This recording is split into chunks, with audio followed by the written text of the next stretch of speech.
బీహార్ అంటే విహారభూమి, బుద్ధుడు విహరించిన నేల. రోజు కిలోమీటర్ల కొద్దీ నడుస్తూ కులమతాలకు అతీతంగా మనిషికి గుర్తింపివ్వాలని బుద్ధుడు అవిశ్రాంతంగా బోధించిన జ్ఞానభూమి. మోక్షమైన, నిర్వాణమైన వ్యక్తి కృషి ద్వారానే లభిస్తుంది తప్ప గుడ్డి ఆరాధనతోనూ యజ్ఞయాగాదులతోనూ రాదని బుద్ధుడు చెప్పింది బీహార్లోనే. మానవ విహారానికి ఎటువంటి ఆటంకాలు ఉండకూడదని 2500 ఏళ్ల క్రితం బుద్ధుడు చెప్పిన చోటే ఇప్పుడు వలసలు, విహారాలపై రాజకీయాలు చెలరేగుతున్నాయి. 2 నెలల్లో అసెంబ్లీ ఎన్నికలు జరిగే బీహార్లో వలసల సక్రమాలు, అక్రమాల చుట్టూనే ప్రచారం కేంద్రీకృతం అవుతోంది. సాక్షాత్తు ప్రధానమంత్రి, హోంమంత్రి ఈ తరహా ప్రచారానికి శ్రీకారం చుట్టారు. గతంలో బెంగాల్, అస్సాం అసెంబ్లీ ఎన్నికల్లో బంగ్లాదేశ్ అక్రమ వలసలను ప్రధాన సమస్యగా చేసుకుని ప్రచారం హోరెత్తింది. ఇప్పుడు బీహార్ వంతు వచ్చింది. వలసలు సక్రమమైనవైనా, అక్రమమైనవైనా బీహార్ వాటికి ప్రధాన గమ్యస్థానం కాదు. బీహార్ లోపలికి వచ్చేవారి కంటే పొట్ట చేత పట్టుకుని బయటికి వెళ్లేవారే ఎక్కువ.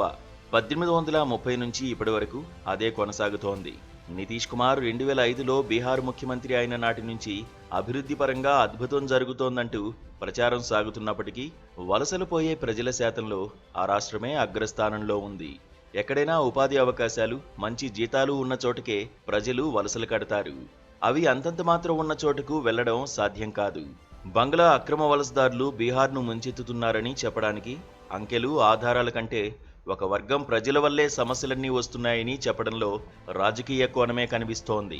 ఆ వర్గాన్ని సంతృప్తిపరిచే ధోరణితో రాజకీయాలు భ్రష్టు పట్టిపోతున్నాయని ఆరోపించడము కష్టం కాదు. కానీ అందుకు హేతుబద్ధమైన సమాచారాన్ని ఇవ్వడమే కష్టం. వలసల గురించి ప్రధానంగా మనకు లభ్యమయ్యే సమాచారం 10 ఏళ్లకొకసారి జరిగే జనాభా లెక్కల వల్లే వస్తుంది. వీటికి తోడు జాతీయ నమూనా సర్వే సంస్థ అందించే గణాంకాల వల్ల కూడా వలసల సమాచారం దొరుకుతుంది. ఈ 2 మూలాల నుంచి వచ్చే సమాచారంలో చాలా పరిమితులు ఉన్నాయని బీహార్ వలసలపై పరిశోధించిన అమృతా దత్తా ఆధారాలతో వివరించారు.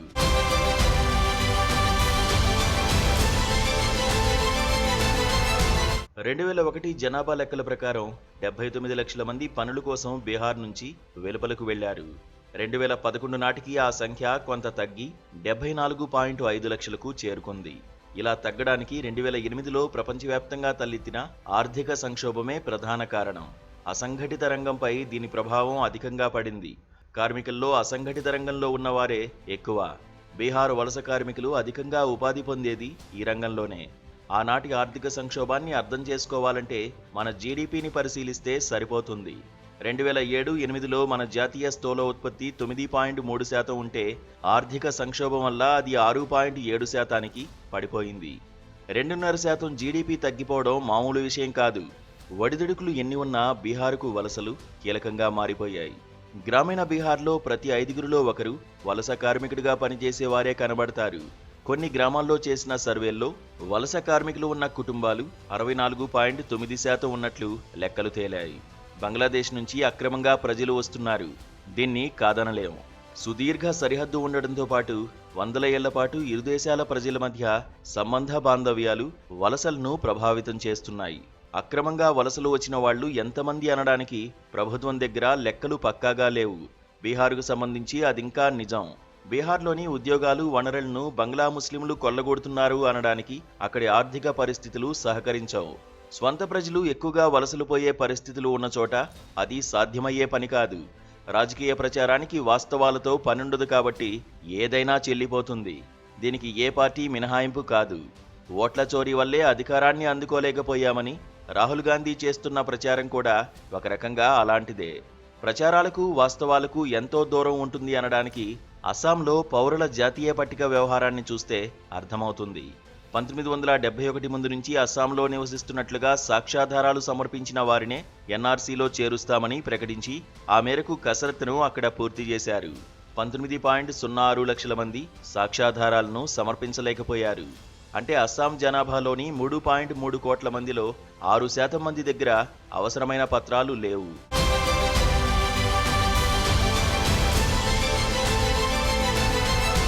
అట్లా లేని వారందరూ ముస్లింలే అయి ఉంటే అక్రమ వలసదారులందరూ ఆ వర్గం వారేనని చెప్పడానికి ఆస్కారం ఉండేది. పత్రాలను సమర్పించలేని వారి సమాచారాన్ని మతాల వారీగా ప్రకటిస్తే అసలు విషయం బయటపడేది. కానీ ప్రభుత్వం ఆ పని చేయలేదు. వివిధ అనధికారిక అంచనాల ప్రకారం 12 లక్షల మంది హిందువులు సాక్ష్యాధారాలను సమర్పించలేకపోయారు. ఈ 12 లక్షల మందికి పౌరసత్వాన్ని కల్పించడానికే పౌరసత్వ చట్టానికి 2019 డిసెంబర్లో సవరణను తీసుకువచ్చారు. ఇది తీవ్ర వివాదానికి కారణమైంది. మతాన్ని బట్టి పౌరసత్వాన్ని కల్పించడం రాజ్యాంగానికి విరుద్ధమైందని పేర్కొంటూ పెద్ద ఆందోళనలు తలెత్తాయి. ముస్లింలు మినహా మిగతా భారతీయ మతాలకు ఆశ్రయమిచ్చే దేశమైది ప్రపంచంలో లేకపోవడంతో ఆ సవరణను చేపట్టామని ప్రభుత్వం సమర్థించుకున్నా అది రాజ్యాంగబద్ధంగా లేదని చెప్పడానికే ఆస్కారం ఎక్కువగా ఉంటుంది. దేశ విదేశాల్లో ఇదే అభిప్రాయం వ్యక్తమైంది. పత్రాల్లేని అస్సాం ముస్లింలకు పౌరసత్వం కల్పించడానికి ఇతర ముస్లిం దేశాలు ముందుకు రాకపోతే పరిష్కారం ఏమిటి అన్న దానికి ప్రభుత్వం నుంచి సమాధానం లేదు. 7 లక్షల మంది ముస్లింలను బంగ్లాదేశ్ హక్కున చేర్చుకుంటుందని కోరుకోవడం అత్యాశే అవుతుంది. అస్సాంలోనే ఈ పరిస్థితి ఉంటే బెంగాల్లో ఎన్ఆర్సీని రూపొందిస్తే పరిస్థితి ఎలా ఉంటుందో ఊహించలేం. బంగ్లా నుంచి తరలివచ్చిన హిందువులందరూ అనుమతులన్నీ తీసుకుని భారత్లోకి అడుగుపెట్టారని చెప్పలేం. పత్రాల్లేని హిందువుల సంఖ్య అక్కడ చాలా ఎక్కువగా ఉండొచ్చు. బంగ్లాదేశ్లో 1951 నాటికి హిందువులు 92,39,603 మంది ఉంటే 2022 నాటికి ఆ సంఖ్య 1,31,30,109కి పెరిగింది. 1947 నుంచి దాదాపు 1 కోటి మందికి పైగా హిందువులు భారత్కు దఫదఫాలుగా తరలివచ్చిన తర్వాత కూడా ఈ పరిస్థితి ఉంది. బంగ్లాదేశ్లో రాజకీయ సంక్షోభం తలెత్తినప్పుడు, మతాల మధ్య వైషమ్యాలు పెరిగినప్పుడు హిందువులు ఏదో రకంగా సరిహద్దులు దాటడానికే ప్రయత్నించారు. అందులో సఫలమైన వారి సంఖ్య గణనీయంగానే ఉంటుంది. పక్షపాతం లేకుండా లెక్కలు తీస్తే పశ్చిమ బెంగాల్, అస్సాం, త్రిపురల్లో చాలా మంది పత్రాల్లేని వారు తేలతారు.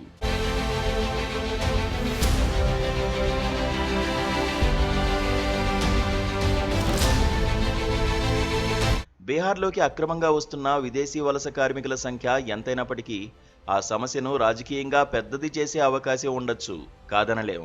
కానీ అక్కడి నుంచి దేశ విదేశాల్లోని పలు ప్రాంతాలకు వలస కార్మికులుగా బీహార్ ప్రజలు ఎందుకు తరలి వెళ్లాల్సిన పరిస్థితి వచ్చిందన్న ప్రశ్నే కీలకమైంది.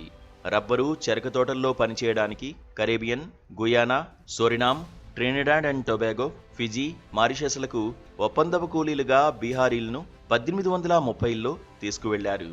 ఆ తర్వాత కొన్నేళ్లకు అస్సాం టీ తోటల్లో పనిచేయడానికి తరలించారు. కలకత్తా కార్మిక అవసరాలకు బీహారీలు కావాల్సి వచ్చారు. 100 ఏళ్ల పాటు అస్సాం, బెంగాల్లకు బీహారీ కార్మికుల యాత్ర కొనసాగింది. కలకత్తా కేంద్రంగా నడిచిన పారిశ్రామిక అభివృద్ధి 1930లో మందగించింది. అదే సమయంలో అస్సాం టీ తోటల్లో పనికి గిరాకీ తగ్గింది. దాంతో తూర్పు దిక్కుకు బీహారీల వలసలు సన్నగిల్లాయి. స్వాతంత్ర్యం వచ్చిన తర్వాత బీహార్లో పారిశ్రామికాభివృద్ధి పెద్దగా జరగలేదు. ఉమ్మడి బీహార్లోని ఖనిజ సంపద దండిగా ఉన్న దాన్ని సబ్సిడీ రేట్లకు ఇతర ప్రాంతాలకు తరలించాల్సి రావడంతో స్థానిక అవసరాలకు ఉపయోగించుకోలేకపోయారు. 1960, 1970ల నాటి సస్య విప్లవము బీహార్లో ప్రభావం చూపలేదు. ఆ విప్లవం పుంజుకున్న పంజాబ్, హర్యానా ప్రాంతాలకు బీహారీలు వలస కార్మికులుగా తరలి వెళ్లారు. విస్తరిస్తున్న దేశ రాజధాని ఢిల్లీ అవసరాలకు బీహారీలు పెద్ద ఎత్తున అవసరమయ్యారు. ముంబైకి వెళ్లారు. ఆ వలస కార్మికులను వ్యతిరేకిస్తూ అడపాదడపా వారిపై దాడులు చేస్తూ విద్వేషాన్ని చిమ్ముతూ శివసేన బలం పుంజుకుంది.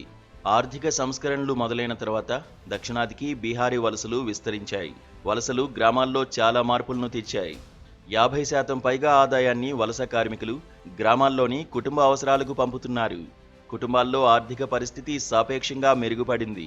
గ్రామాలతో పోల్చితే కుల ఆధిక్యతల అహంకారం లేని నగరాల్లో తమకు గౌరవప్రద జీవితం లభిస్తోందని బీహారు వలస కార్మికులు భావిస్తున్నా చిట్టచివరికి సొంత చోటుకు చేరుకోవాలన్న తపన మాత్రం తగ్గడం లేదు. కుటుంబాలకు దూరంగా ఉండడం, అధిక శ్రమతో ఆరోగ్యం దెబ్బతినడం, పని ప్రాంతంలో పరాయి వారిగానే చూడడం వాళ్ల మనసులను సొంతోళ్ల వైపు లాగేలా చేస్తోంది. కరోనా సమయంలో కాలిబాట పట్టిన లక్షలాది వలస కార్మికులే దీనికి నిదర్శనం. కార్మిక వలసలు లేకుండా, వారి శ్రమ లేకుండా ఈనాటి ఆర్థిక వ్యవస్థ రథచక్రాలు కదలవు. వనరులను, ఉద్యోగాలను కొల్లగొడుతున్నారంటూ వలస కార్మికులకు మతం రంగు పుయ్యడం, విదేశీ ముద్ర వేయడం వైమనస్యాలను పెంచడానికి మాత్రమే పనికొస్తుంది. ఎన్ని ముద్రలు వేసినా వలస కార్మికులు చిందించిన చెమట చుక్కల ప్రవాహాల నుంచే మన సంపదలు పెరుగుతున్నాయి. మన నగరాలు కలకల్లాడుతున్నాయి. మన భవనాల్లో సొగసులు కుదురుకుంటున్నాయి.